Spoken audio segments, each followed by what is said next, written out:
வணக்கம் நண்பர்களே. இந்த காணொளியில நாம எதை பத்தி பார்க்க போறோம் அப்படின்னா, திரு சீமான் அவர்கள் மேடைக்கு மேடை நான் ஆட்சிக்கு வந்தேன் அப்படின்னா, கண்டிப்பா ஒவ்வொரு குடும்பத்துக்கும் ஒரு அரசு வேலை கொடுப்பேன் அப்படின்னு சொல்லிக்கிட்டு வராரு. இருந்தாலும் ஏன் அவருக்கு ஓட்டு போட மாட்றாங்க அப்படின்றத தான் இந்த காணொளியில பார்க்க போறோம். ஒவ்வொரு கட்சியும் நான் 2000 தரேன், 2500 தரேன் அப்படின்னு சொல்லும்போது, திரு சீமான் அவர்கள் மட்டும் நான் ஆட்சிக்கு வந்தேன்னா கண்டிப்பா ஒவ்வொரு குடும்பத்துக்கும் ஒரு அரசு வேலை கொடுப்பேன் அப்படின்னு சொல்லிட்டு வர்றாரு. இவர் அதாவது 2000, 2500 கொடுக்கறதுக்கே மக்கள் முந்திட்டு ஓட்டு போடும்போது, எல்லா மக்களும் விரும்பக்கூடிய இந்த அரசு வேலையே நான் தரேன் அப்படின்னு சொன்னதுக்கு அப்புறமும், இந்த கவர்மெண்ட் ஜாபை நான் தரேன் அப்படின்னு சொன்னதுக்கு அப்புறமும் சீமான் அவர்களுக்கு ஏன் ஓட்டு போட மாட்டாங்க அப்படின்னா, அவர் சொல்றத யாரும் நம்பல. அவர் சொல்றது நம்புறது மட்டும் இல்லை, அவர் கருத்தே அதாவது கவர்மெண்ட் ஜாப் எல்லாருக்கும் கொடுக்கறது நடைமுறைக்கே சாத்தியமற்றது அப்படின்னு எல்லாரும் நினைக்கிறதுனால தான் சீமான் அவர்களுக்கு ஓட்டு போட மாட்டாங்க. சரி, அவங்க ஏன் நம்பல அப்படின்னு பார்த்தோம்னா, அவங்க இப்ப இருக்கிற பொருளாதார நிலையை தான் பார்க்குறாங்க. கடந்த 50 வருட ஆட்சி காலத்தில் வேலை வாய்ப்புகள் மிகவும் குறைவாக இருக்குது. படித்தவங்களுக்கே இங்கே நிறைய பேருக்கு வேலை கிடைக்கல.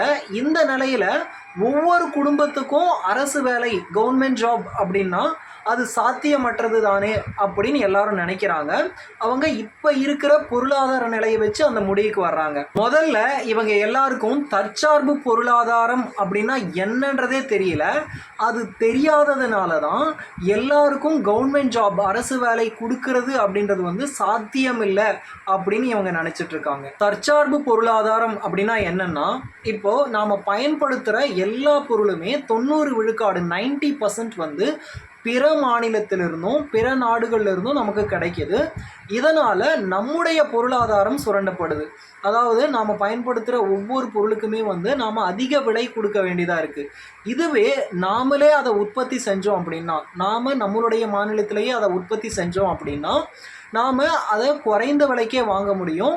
அதே இல்லாமல் அந்த பொருளாதாரம் பிற மாநிலத்துக்கோ பிற நாடுகளுக்கோ போகாமல் அந்த பொருளாதாரம் நமக்கே கிடைக்கும். அப்படி கிடைக்கிற அந்த பொருளாதாரம் மூலமாக அந்த பணம் மூலமாக நம்முடைய தேவைகளை நாமளே நிறைவு செய்து கொள்ள முடியும். சரி, இப்போ நாம் நம்முடைய தற்சார்பு பொருளாதாரத்தை எப்படி அழிச்சாங்க அப்படின்னு தெரிஞ்சுக்கலாம். ஏன்னா அதை தெரிஞ்சுக்கிட்டாதான் நாம் பழைய மாதிரி அந்த தற்சார்பு பொருளாதாரத்தை மீண்டும் கொண்டு வர முடியும். எப்படி அழிச்சாங்க அப்படின்னு பார்க்கலாம்.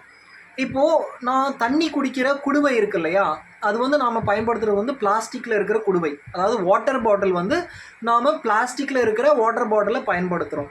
இதுக்கு முன்னாடி நாம் எதை பயன்படுத்திக்கிட்டு இருந்தோம் அப்படின்னா, மூங்கில்ல செய்யப்பட்ட குடுவையை பயன்படுத்திக்கிட்டு இருந்தோம். இப்போது இந்த பிளாஸ்டிக்கில் செய்யப்பட்ட இந்த வாட்டர் பாட்டில், அதுக்கு பிளாஸ்டிக் தேவைப்படுது இல்லையா, இந்த பிளாஸ்டிக் எதிலிருந்து கிடைக்கிது, இந்த நெகிழி எதிலிருந்து கிடைக்கிது அப்படின்னா எரிபொருள் மூலயமா கிடைக்கிது. அதாவது பெட்ரோல்லேருந்து நமக்கு இந்த பிளாஸ்டிக்கை தயாரிக்கிறாங்க, அந்த பிளாஸ்டிக்லேருந்து வாட்டர் பாட்டிலை தயாரிக்கிறாங்க. இந்த பெட்ரோல் எங்கிருந்து கிடைக்கிது அப்படின்னா பிற நாடுகள்லேருந்து நமக்கு கிடைக்கிது. அங்கே ஏதாவது போர் ஏற்பட்டு அந்த பெட்ரோலை தடை பண்ணிட்டாங்க அப்படின்னா அதனுடைய தாக்கம் இது வரைக்கும் இருக்கும்.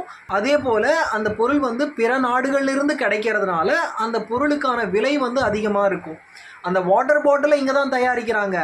ஆனால் அதற்கான பொருள், கச்சா பொருள் எங்கிருந்து கிடைக்கும், அந்த பெட்ரோல் ஆகட்டும் அல்லது பிளாஸ்டிக் ஆகட்டும் எங்கிருந்து கிடைக்கும் அப்படின்னா நாம் பிற நாடுகள் மீது சார்ந்திருக்க வேண்டிய தேவை ஏற்படுது. இதுவே நாம் மூங்கில் குடுவையை பயன்படுத்தணும் அப்படின்னா அந்த மூங்கில் குடுவைக்கான தேவை அதிகமாகும். எல்லாரும் அதை வாங்கும்போது அதை உற்பத்தி செய்கின்ற விவசாயி பயனடைவான். அந்த பணம் சுற்றி சுற்றி நம்மக்கிட்டே தான் இருக்கும், வெளிநாடுகளுக்கு அந்த பணம் போகாது. இது எல்லாமே தற்சார்பு பொருளாதாரத்தில் தான் நாம் நடைமுறைப்படுத்த முடியும்.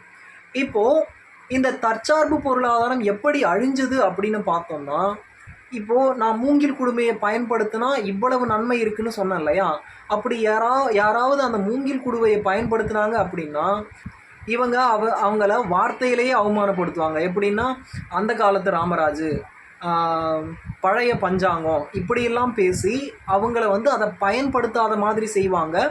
மீண்டும் அவங்க அந்த பிளாஸ்டிக் பொருளையோ அல்லது பிற அந்நிய பொருட்களையோ பயன்படுத்துறதுக்கு வந்து இவங்க அவமானப்படுத்துகிறாங்க இல்லையா, அந்த அவமானத்துக்கு பயந்து அவங்க அந்நிய பொருட்களை மீண்டும் பயன்படுத்த ஆரம்பிச்சிருவாங்க.